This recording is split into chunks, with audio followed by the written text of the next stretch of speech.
the scenes of two foreign policy episodes from the Nixon and Ford administrations, the Yom Kippur War of 1973 and the end of the Vietnam War in 1975.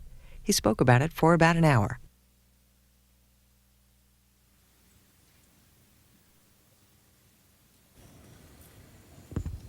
I assume these microphones are working, and we'll get right down to business. The book that we're going to be talking about is Crisis, The Anatomy of Two Major Foreign Policy Crises by Henry Kissinger. This is, Henry, what, your 10th book? Or? I think closer to the 15th. 15th. Busy. What I'm going to do, since 4/5 of this book is about the Middle East crisis of 1973, which we have come to call the Yom Kippur War. That's most of this book. The tail end of it, the last 100 pages, have to do with the extrication of the United States from Vietnam.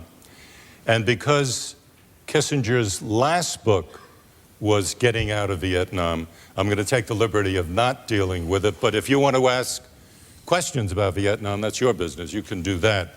I would like to deal with the Middle East for a couple of reasons. One, that we're all in the Middle East right now, and particularly after this extraordinary weekend, the capture of Saddam Hussein. Let me just give you the briefest synopsis of this crisis. 2 weeks after Kissinger became Secretary of State, on October 6, 1973, which happened to be Yom Kippur, the holiest day in the Jewish calendar, Egypt and Syria launched a coordinated attack against Israel, opening what came to be called the Yom Kippur War. The U.S. became deeply involved, so did the Soviet Union. A superpower confrontation quickly followed. The Russians supplied the Arabs, the U.S. supplied Israel, finally due in large measure to the energetic diplomacy of Henry Kissinger, backed by President Nixon. On October 28, 1973, for the first time in a quarter of a century, Egypt and Israel did sit down for direct talks, and less than 5 years later, there was a peace treaty signed between Israel and Egypt. And that October of 1963 was an extraordinary month because President Nixon was absorbed with the Watergate crisis, the Saturday Night Massacre. He faced the monkey business of a vice president named Spiro Agnew and found that he had to get rid of him. And in his place, he had to move in Gerald Ford. Dr. Kissinger, in the meantime, was picking up a Nobel Peace Prize for his negotiating work on Vietnam. I mean, it was a busy time, and we all learned a great deal. Okay, let's get down to work. A crisis of this sort in the Middle East would pose many challenges for you, many opportunities for you at the same time. Tell us a little bit about the challenges and then the opportunities that you sought to derive from them. Well, the first challenge we had was to find out what was going on. Because I learned about the crisis when Joe Sisko, who was Undersecretary for Political Affairs, awakened me. I was in New York for the UN, and he said, there's some trouble in the Middle East, and if you get on it right away, you can get it under control. He was wildly optimistic. So I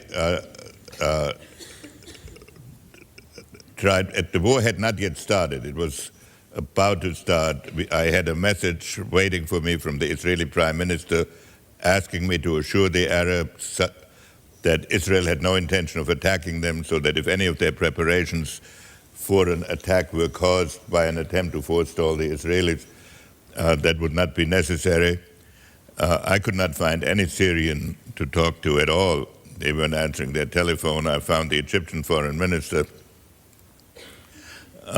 who also was without instructions. I woke up the Soviet ambassador to Brennan, who either was sleepy or was also instructed not to facilitate things, one or the other. I finally got so impatient that I said to him, if this keeps up, the war will be over before you understand what I'm saying. And by the way, forgive me, this book is 95% a collection of the transcripts of telephone conversations that Dr. Kissinger had as Secretary of State with all of the foreign ministers, the ambassadors, the president. Please, Henry. But at any rate, we assembled the crisis management group that normally met in Washington. I was still in New York. And the first conclusion of the crisis management group was that the Israelis had attacked because they could not conceive that Arab states would attack when all our estimates had always been that they would surely be defeated if they did attack.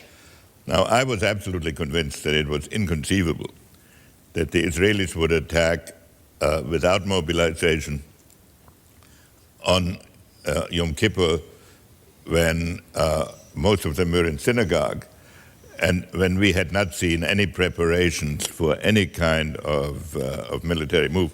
But it took until about 10:30, it took 4 hours before we were clear that it was an Egyptian and Syrian attack on Israel. Which you had not really anticipated. Well, what had happened was this. I had not in general anticipated it. But when I became Secretary of State, when I was sworn in 2 weeks earlier, I found that in the organization chart that the State Department had an intelligence group of which I was not aware. So I came in on the first Saturday after I was sworn in, about a week later, and read some of their reports, some of their raw reports, just to see what they were producing.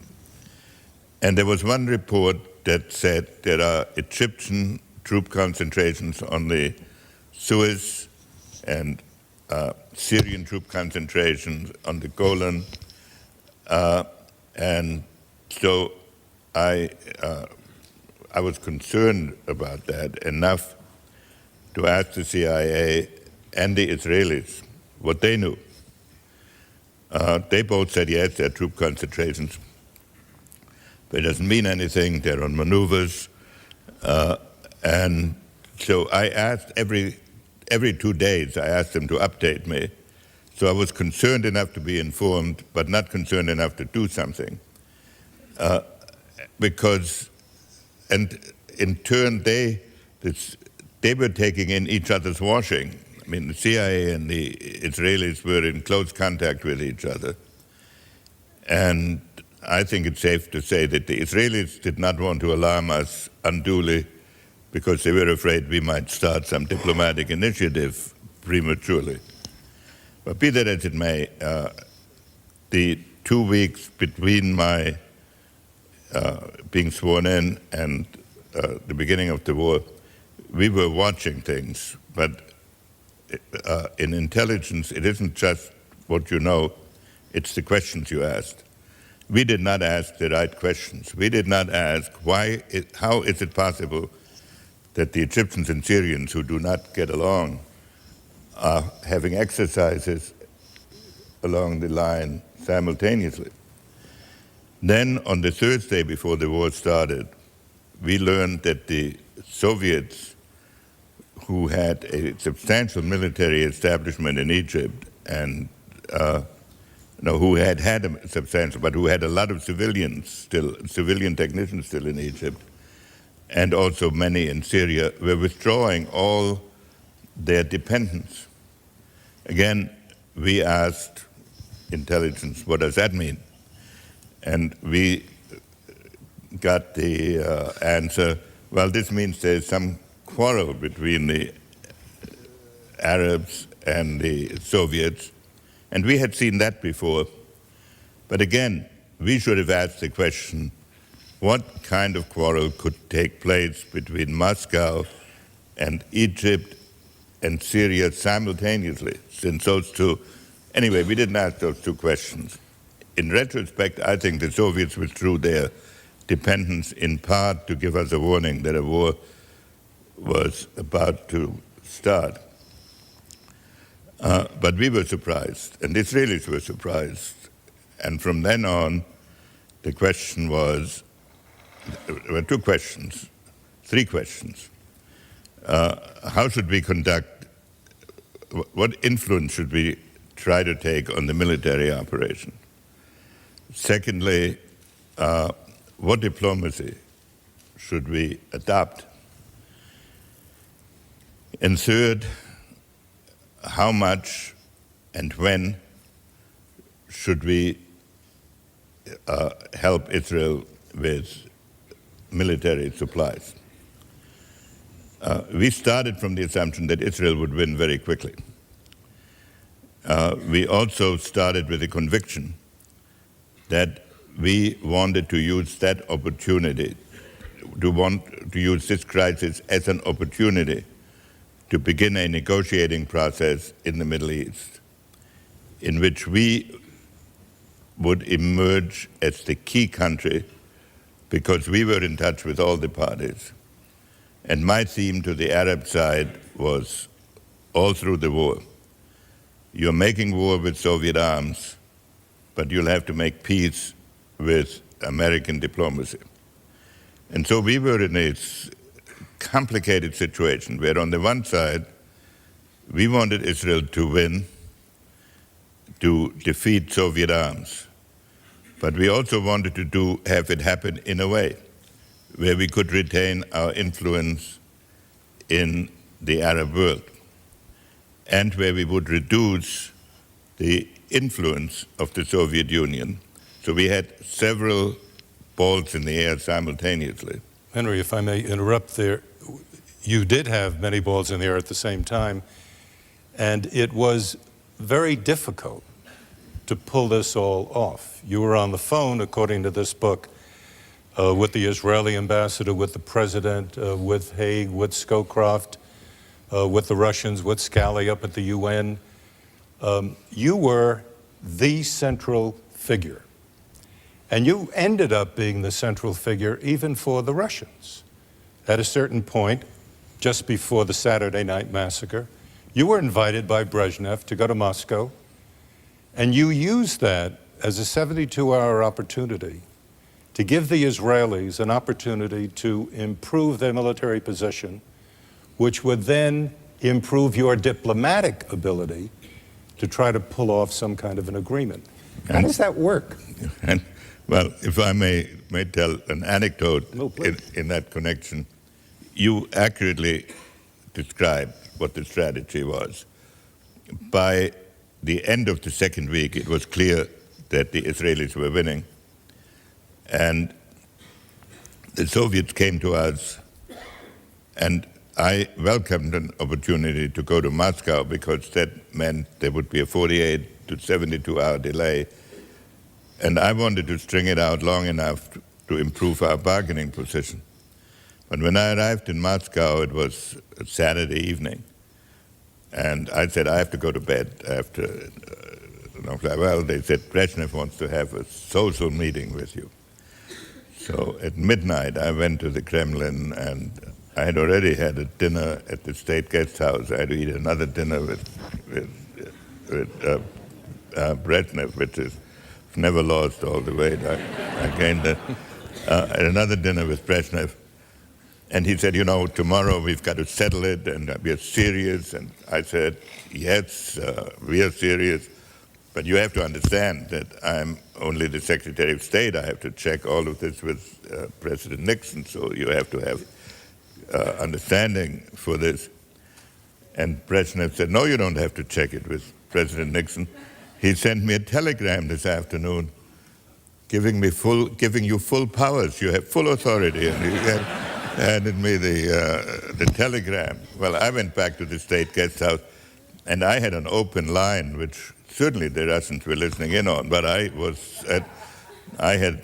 lost my temper to such a degree that I was yelling at Haig on that telephone, it was not uncharacteristic of me to yell, but it was uncharacteristic of me to complain about having too much power. And so I kept going on to Haig, how could you do this? How could you send such a telegram? And Haig was chief of staff to Nixon at the time. So Haig said to me, will you get off my back? I have problems of my own. And I said, what problems can you have in Washington on a Saturday night? and then he told me. And then I knew we really had problems also in Moscow, because whatever authority I had depended on the authority of the president. And when that slips, then the negotiators' authority slips too. Harry, I want to ask you a couple of questions about Watergate. One of the things that you say here, and you make a big point about that, is that Watergate began to corrode your capacity to conduct foreign policy, and you were very concerned, and it comes up in any number of conversations in the book. At one point, Haig says that the president wants to make an announcement, and he wants to make the announcement in prime time that you are going off to Moscow. And you said, I think, quote, my honest opinion is that it's a cheap stunt. It looks as if he is using foreign policy to cover a domestic thing. And Haig says, I don't see it as a contrived phony. I think you have two very interesting things happening. In other words, the Saturday Night Massacre and Kissinger going off. And you will regret it, you say, for the rest of your life. It will forever after be said, he did this to cover Watergate. Well, here was the issue. The debate concerning Watergate at that moment was about whether the phone conversations of not the phone conversations, the taping of all of the conversations. The taping of all of the conversation should be turned over to the Watergate Investigating Committee. And Nixon invoked executive privilege, and the matter had not yet gone to the Supreme Court. But what Nixon proposed at that moment was that Senator Stennis and I think one or two others should read the relevant tapes and make a summary of them and make a report to the investigating committee, so that not every conversation had to be made public, which actually I thought was a reasonable proposal. I was not involved ever in any of these discussions regarding Watergate. The same day that Nixon made that compromise with Stennis, I was going to go to Moscow. And I had an additional complication that I had earlier accepted an invitation from the Chinese ambassador, and so I wanted to go to the Chinese embassy first and then go to Moscow. That was a Chinese dinner on a Friday night. You were going to leave after midnight. And I want to leave after midnight also because I wanted to arrive in Moscow too late to begin negotiations, so it's to gain another 12 hours. Well, anyway, this debate concerned the following. The idea was that Nixon should step out, announce the Stennis compromise, and announce my trip to Moscow. And I took violent objection to that, as you correctly read, because I thought that would link Watergate to the negotiations in Moscow, and I thought it would then look as if foreign policy was being used.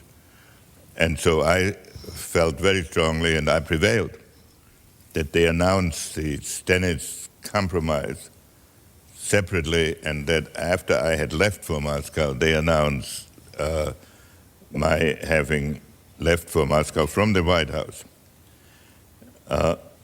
The Saturday Night Massacre occurred because the prosecutor, who was Archibald Cox, would not accept the Stennis compromise. And then Nixon fired him, and then that led to the resignation of Elliot Richardson, and then to the resignation of his deputy. And that complex of events came to be known as the Saturday Night Massacre. And your view at the time, which I found very interesting, was that Nixon, I'll just read what you told Haig, I don't think they would have taken on a functioning president. This is, you're talking now about the Soviet Union possibly moving forces in to the Middle East, and this was something that was terribly important, terribly significant. And you say, I don't think they would have taken on a functioning president. Don't forget, that is what the Soviets are playing on.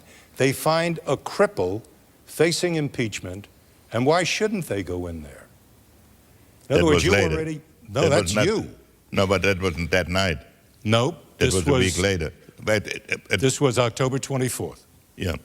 This was after. You were already been in Moscow when you came back. The sequence was after the Saturday Night Massacre, That's right. Then impeachment proceedings started as a reaction to the Saturday night. Well, discussion of impeachment is a possibility. Yeah, well, actually, they began moving, taking the first steps towards it in the House. Yeah, but you're suggesting here, 3 days afterward, that Nixon is no longer a functioning president. Well, because you describe him as a cripple.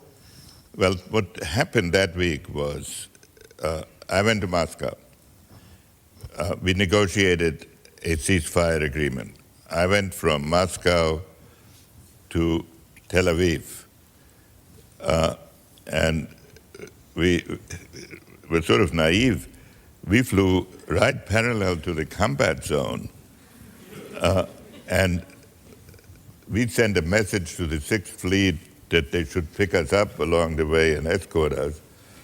And Admiral Murphy, who was in command then, told me afterwards, they were going crazy. How do you find a single plane coming out of the Soviet Union flying parallel to the combatants? And they finally picked us up near Cyprus. Well, at any rate, so we went to Israel and induced them to accept the ceasefire. Then I flew back from Israel to Washington. Now it's Monday morning. I arrive in Washington with newspaper headlines, President impeachment is being talked about. And after a few hours sleep, I get to the office and I find that the Israelis had jumped off again. And They jumped off again? Had started military operations again. And they told us they were attacked, but they were in fact, they were advancing the whole time, but, and they trapped the Egyptian Third Army. So, and all of this was happening while Nixon was severely preoccupied with the Saturday Night Massacre crisis. And then a point was reached where the Soviet Union seemed to us to be mobilizing their airborne divisions, and a threatening letter was received. And I don't remember every conversation, but it must have been in that context that I said exactly. They would never have dared to do this. Were it not for the fact that they're facing a president who is confronting impeachment. Yeah, and the words that you use, just it strikes me on reading it now and then putting yourself back to 1973, that you yourself were deeply concerned that the man you were working for, the President of the United States, was a cripple and incapable of being a functioning president. Now, in other conversations, you say that during crises, Nixon, in fact, in other conversations in this book, you say that, in fact, during crises, when you were talking to Nixon, he was very clear-headed and very sharp, very precise. No, there was no, Nixon had extraordinary knowledge about foreign policy, and he was essentially extremely decisive. But he had to spend a good deal of his physical time simply on the legal requirements of Watergate, and a good deal of his emotional time. And he still had so much prestige around the world for the decisiveness with which he had acted in the previous years, that it did not impair us as much as you would think from studying political science textbooks. But it was my nightmare constantly. And every time we made a decisive move, we were faced with answering the question, are you doing this in order to protect the president, or is the president doing it to protect himself from Watergate? Let me be very precise about what you have just said. There's a wonderful book that was put out in 1974. It's the first serious biography of Dr. Kissinger done by Bernard Kalb and myself. Bernard Kalb is right here. Delighted that you are here. And I want to give you the flavor of this and give you the flavor of Kissinger's answer. Mr. Secretary, I asked, could you tell us whether the United States received a specific warning from the Soviet Union that it would send its forces unilaterally into the Middle East? Do you have intelligence that the Russians are preparing for such an action? The reason I raise these questions, as you know, there has been some line of speculation this morning that the American alert, the U.S. had upped the alert status of military forces as preparation and as a signal to the Soviet Union. That the American alert might have been prompted as much, perhaps, by American domestic requirements as by the real requirements of diplomacy in the Middle East, and I wonder if you could provide some additional information on that. To which Dr. Kissinger replied, Marvin, we are attempting to, no, I don't want that. We are attempting to conduct the foreign policy of the United States with regard for what we owe not just to the electorate but to future generations. It is a symptom of what is happening to our country that it could even be suggested that the United States would alert its forces for domestic reasons. We do not think it wise at this moment to go into the details, blah, blah, blah, blah, blah. But that apparently became the cause of a conversation that you had with Nixon, where when 346, he was really most distressed by what was going on here. And you said in this conversation, they will carry it. It was the idea that the president would have a news conference. You said, they will carry it. I will explain it at the press conference. These SOBs, it's all, are saying we did all of this for political purposes. Nixon, I know, like Kalb, and who else? Kissinger, Kalb, McCarthy, Breston, called here with similar questions. And then you say, I treated Kalb contemptibly at the press conference. Then you go on, I would treat the bastards with contempt, Mr. President. They asked me about Watergate. Kissinger, Mr. President, you were prepared to put forces in, and that was way before you knew what was going to happen. I told Kalb that the president is attempting to conduct foreign policy in the United States regardless, blah, blah, blah. Nixon, good. Al Hay told me, you slaughtered the bastards. Keep it up. Kissinger, that is what I am here for. Keep it up, Nixon said, we will survive. No question. Henry, what? I mean, I'm shocked, absolutely shocked. There's gambling at the White House. Why were you so upset that a reporter would ask you a question about this? And why were you feeding Nixon with these lines that, you got to treat the bastards with contempt? Why? Well, you have to remember this. We had been through 3 weeks of nonstop crisis. That was a week that had started in Moscow, as I had described. We had barely come back when a new crisis started, where we were up practically every night, the Israelis having trapped the Third Army after the ceasefire had been made. And we were pretty convinced that the Soviet Union could not tolerate the destruction of an Egyptian army after a ceasefire that had been negotiated in Moscow and signed by the Soviet leader. Then Wednesday night, we received a message from Brezhnev saying we should both send forces into the Middle East, and ending by saying, I must speak to you frankly, that was something close to that. If you do not follow, we will act unilaterally. The text is here. There was that direct threat. But that was in effect what is it? So we assembled the National Security Council and began to deliberate. And I called Dobrynin, Soviet ambassador, and said, don't act until you hear from us. Now, he could have said, what are you talking about? Of course we won't act until we hear from you. That's why I communicated with you. He kept saying, I will report this to Moscow. This happened 2 or 3 times.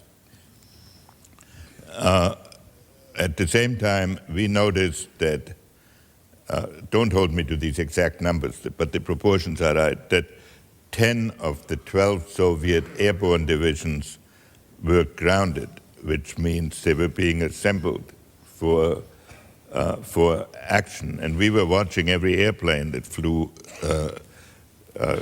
flew south to see whether this was the beginning of it. So we decided that before we would send an answer, we would raise the alert of our military forces 1 notch, because that generates a lot of activity by cable, a lot of movement. People get called in from leave, but it's not. There are 5 levels of preparedness, and level 1 is war, level 2 is you're getting close. We moved to level 3 from level 4.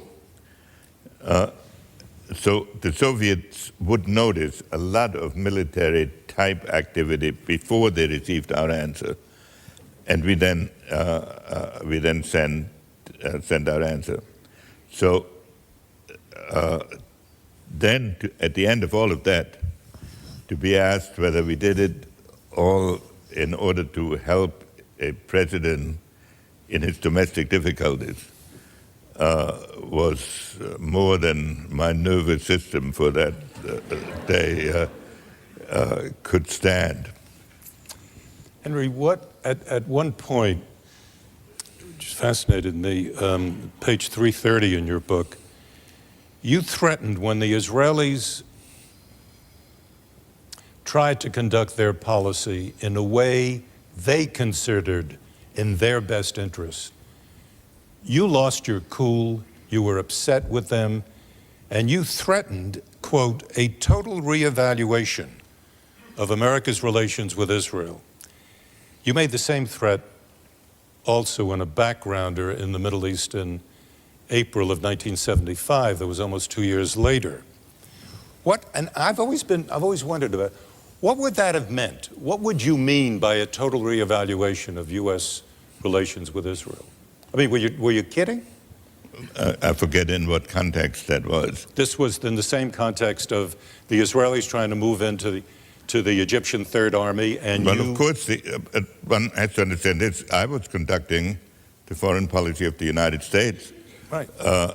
And certainly the Israelis were conducting policy in their perception of their national interest. Right. But we had just run an airlift of putting the entire American airlift at the disposal of a small country, which is not the usual procedure. We had negotiated the ceasefire, and we were maintaining the airlift even after the ceasefire. So what precisely it would have meant really doesn't matter so much. I was trying to convey to Dinitz that there was a limit beyond which we could not support them. And this is one aspect of diplomacy. There were other conversations.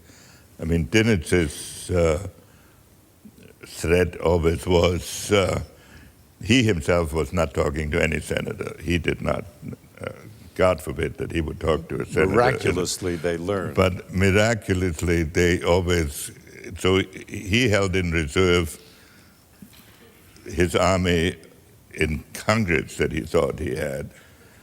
And but the essence is that considering what was at stake for both countries, survival for Israel, For America, our position in the Middle East and our capacity to conduct a major policy, that on the whole, the conversations were not conducted with threats. They were conducted in a very civil absolutely. manner.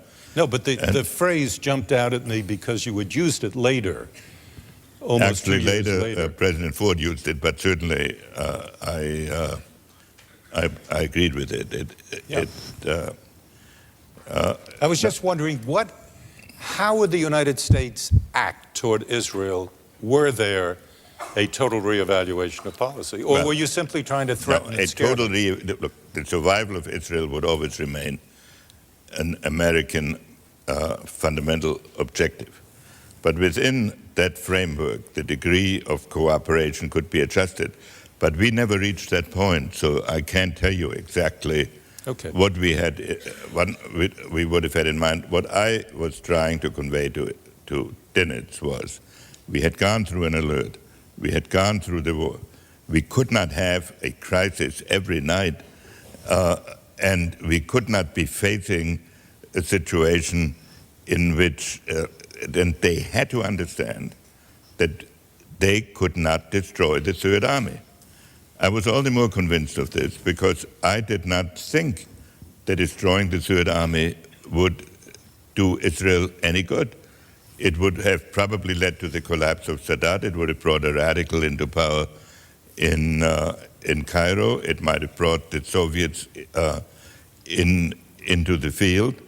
And so I was trying to convey to the Israelis that there was a limit beyond which it couldn't go. And once they understood this and accepted it, we used it to get the Egyptians to produce a negotiator by telling Egypt that we had gone as far as we could as a mediator, and they had to produce a negotiator. Today, this is taken for granted, but this was the first time that an Arab and Israeli met face to face. And it was also the first time that they invited a Secretary of State to come to Egypt and to begin a negotiation. Exactly. And that sort of aced out the Russians. Exactly. It led to a total reversal of Egyptian foreign policy, which had been oriented towards Russia practically as an ally, and then shifted to the United States, to reliance on the United States. Before we go to questions, Dr. Kissinger, I was wondering, what is the biggest lesson that you feel you learned in that 3 weeks of incredibly intense diplomacy? I mean, even as you look back upon it now. Well, the importance of having a strategic plan at the beginning of a crisis. It's one of the important lessons. And we had a strategic plan, actually. The trouble in the crisis is when you see newspaper accounts of a crisis, or not newspaper accounts, movie accounts, you see people running around, picking up telephones, yelling into them. That isn't usually what happens. Usually it gets very quiet, and a lot of people sit in foxholes and throw out an occasional memo that they're not responsible for whatever is going on. And there are few people who are willing to act, but it is the hardest thing is to find out what is going on. Thank you. So the more you can think through what you're trying to achieve ahead of time, the better you're off, and the less of your time you then have to devote to being driven by events. Was what worked out ultimately what you had in mind from the very beginning? Was that your plan, or did you have to adjust the plan to developments? The reversal of alliances, that was part of the plan. And as I point out, we communicated with Sadat on the first day of the war, and then every other day practically thereafter.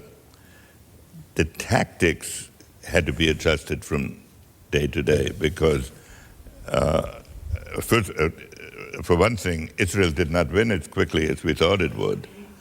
And so we had to reverse really what our original idea was, to ask people to ask the armies to go back to where the war had started, which we thought would be a position that might be attractive to the Arabs after they had been defeated.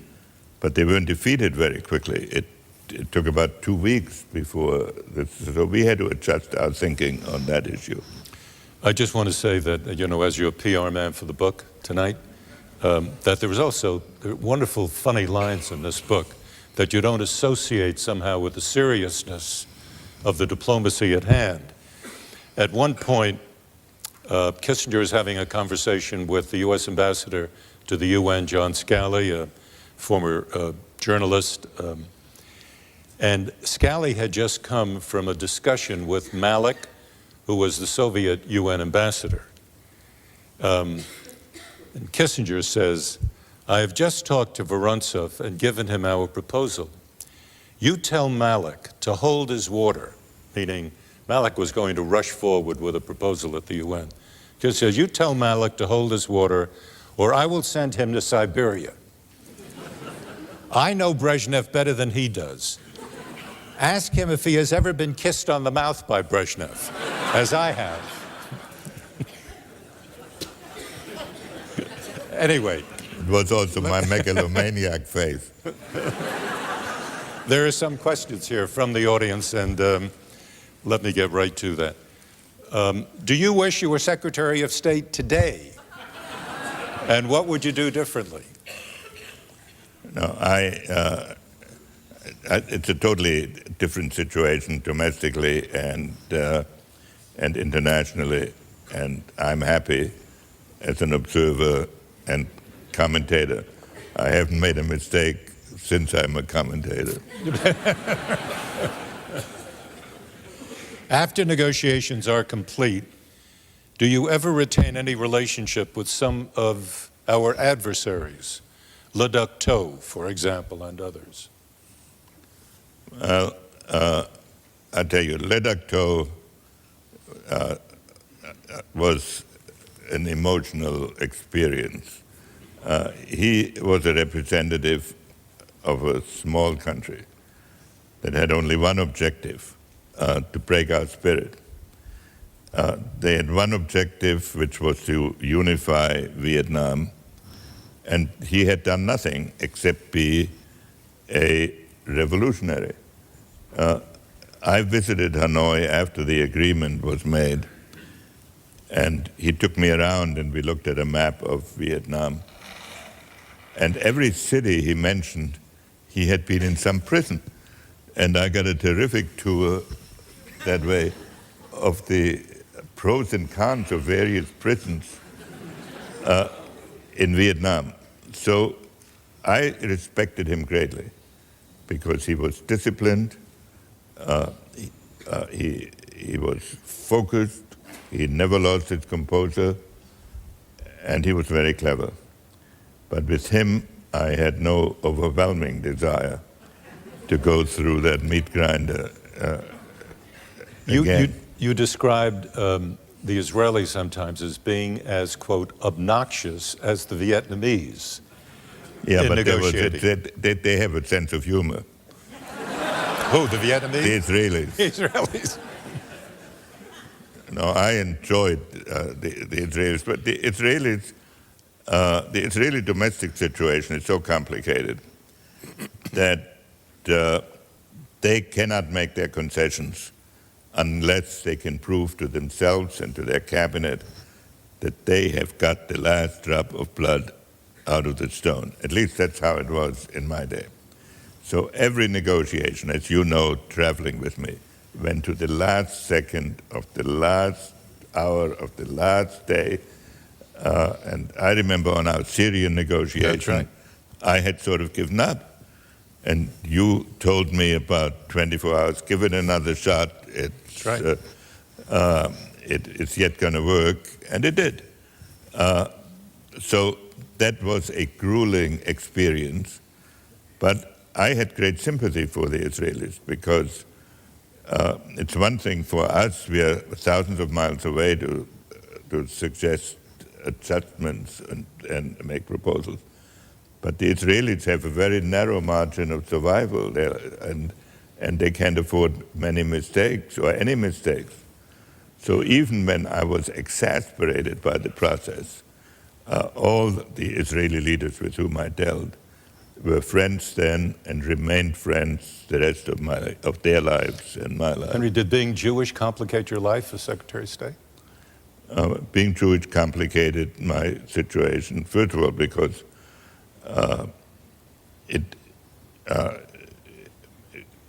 when you have lived in a country that perpetrated the Holocaust, you can't forget this.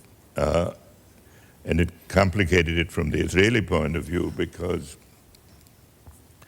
if a WASP Secretary of State disagreed with them, that was understandable. But if a Jewish Secretary of State disagreed with them, that was harder to take, so it gave an edge to disagreements. Golda Meir handled it well. Once an American Jewish person said to her, what I don't like about Kissinger is that he's an American first, Secretary of State second, and a Jew third. And she said, doesn't bother me, I read from right to left.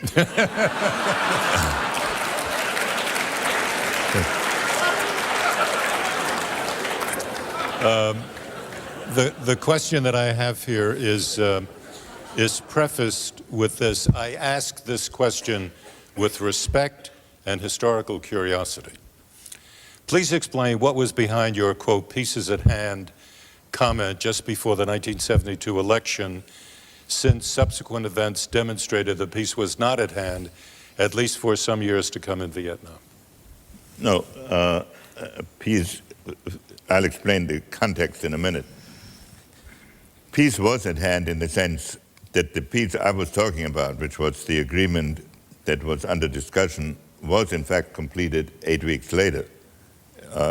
So then the question is at hand, is 8 weeks compatible with at hand? But one can't look at it from this point of view. Let me give you the context and then you decide how valid this was. We had been negotiating for nearly 4 years under conditions of near civil war in the United States.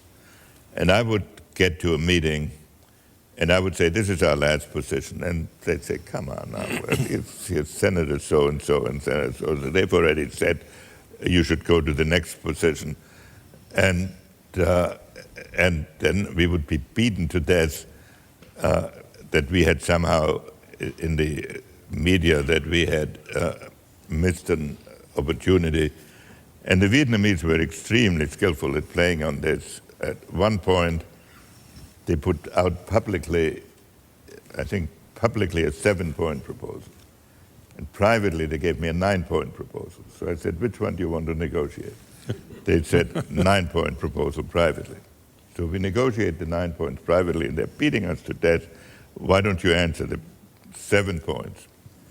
And New York Times beats us to death, and the Washington Post. So finally, Nixon went public and revealed everything. So for about a week, everything was quiet. Then the Vietnamese put out 2 explanatory points, and all hell broke loose again. Why don't you answer the 2 explanatory points? So when it was all over, I said to Lee Duc-Tho, tell me, what exactly did the 2 explanatory points explain? They said nothing. We needed 2 points, so we put them out. So this went on for 4 years. So on October 6, 1972, they suddenly accepted the last proposals that Nixon had made publicly on May 8th of that year. Dates don't matter. So we went into a crash negotiation. And those proposals, no matter what people say today, were far better than anything that had ever been seen before and that anybody thought possible.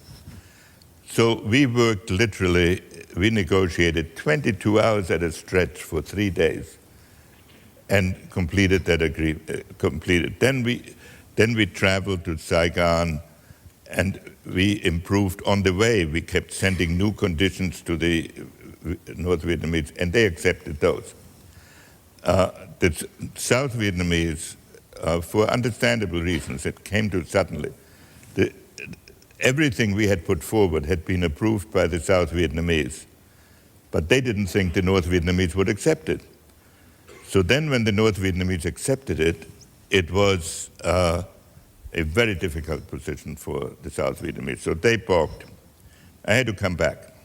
And my problem in holding the press conference was that I wanted to convey that we wanted some more negotiation, because we could not end the war by simply imposing a settlement on the people with whom we had fought. But I wanted to tell the South Vietnamese that there was a limit to our negotiation. And I wanted to convey what had happened. So this was, again, at the end of a grueling period, and I stepped out. If I had had a long time to prepare this, I might have chosen a happier phrase than peace is at hand. But actually, if you read that press conference, you will see it was about, 2 hours? It was a very long press conference. I went through every provision of the agreement. The way this is described, it makes it sound as if I came out behind a curtain, said peace is at hand, and ducked back behind the curtain. I went through every provision of the agreement so everybody could figure out for himself. And I wound up that press conference by saying, we will not make an agreement until the conditions are right, but we will not be stopped from an agreement when the conditions are right. That was the theme I wanted to convey. It was described at the time as an election maneuver. Nixon's position throughout that period was he would have preferred not to negotiate, because he thought he had such an overwhelming majority, he could only disturb his conservative constituency, and the people who were for McGovern he couldn't win over anyway. So he was not eager, but he kept telling me, I don't need it, I don't particularly want it at this period, but if you can get it, we owe it to ourselves and to the country to do it.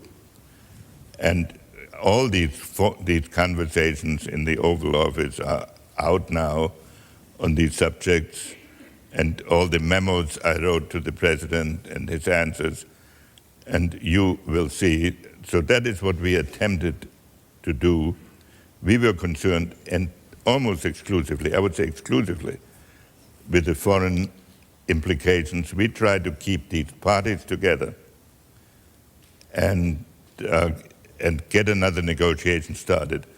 I did not think it would take 8 weeks, and I was too optimistic. Okay, Henry, you don't have much time, and I'd like to ask a couple of questions about the Middle East now. One question, what do you feel the judgment of history will be on the invasion of Iraq by the U.S.? Of course, it depends how it ends. Yes. And, okay, that's good. No, good, no, thank you. I think that's true.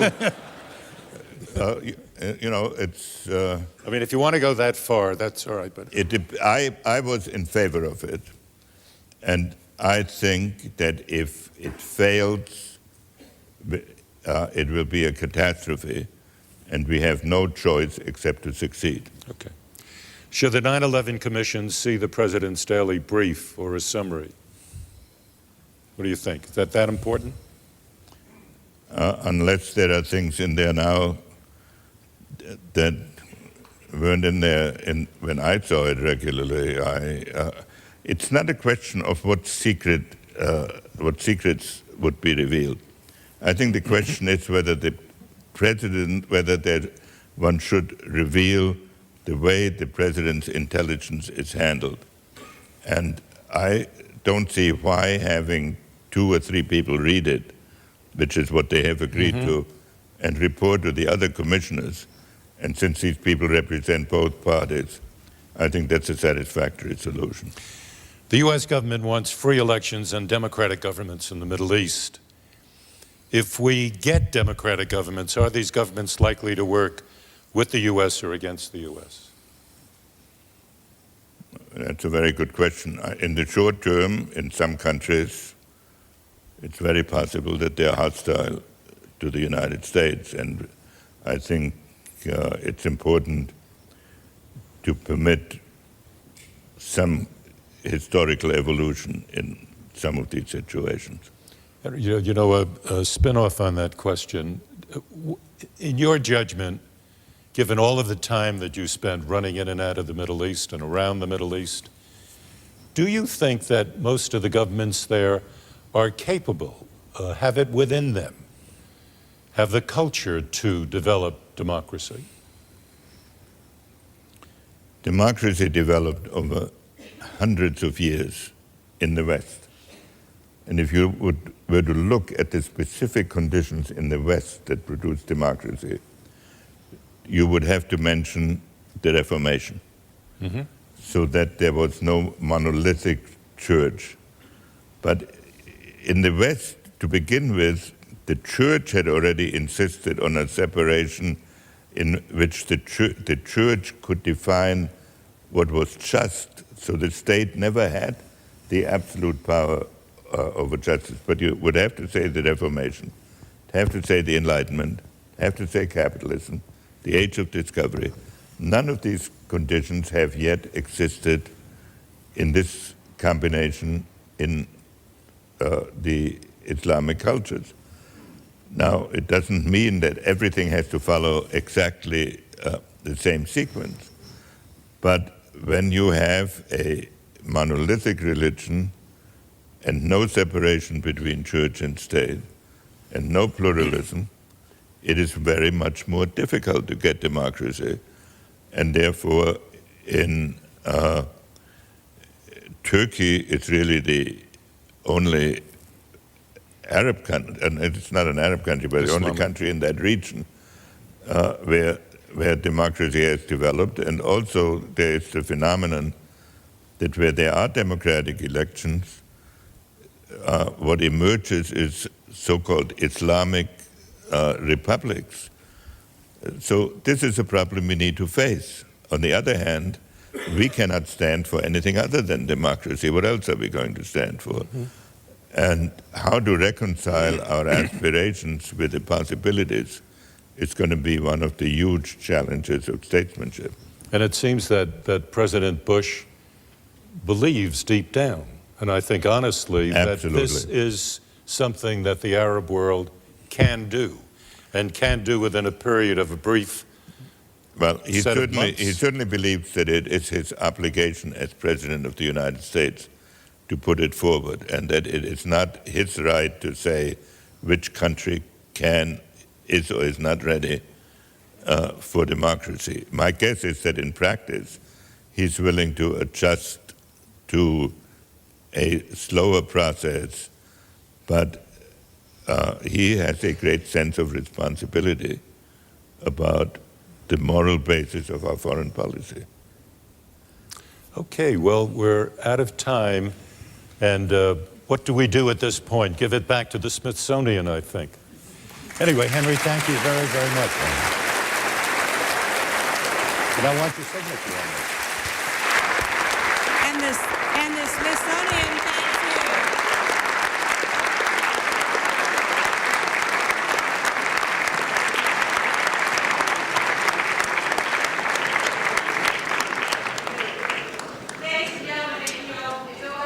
Crisis is Henry Kissinger's 15th book. It's published by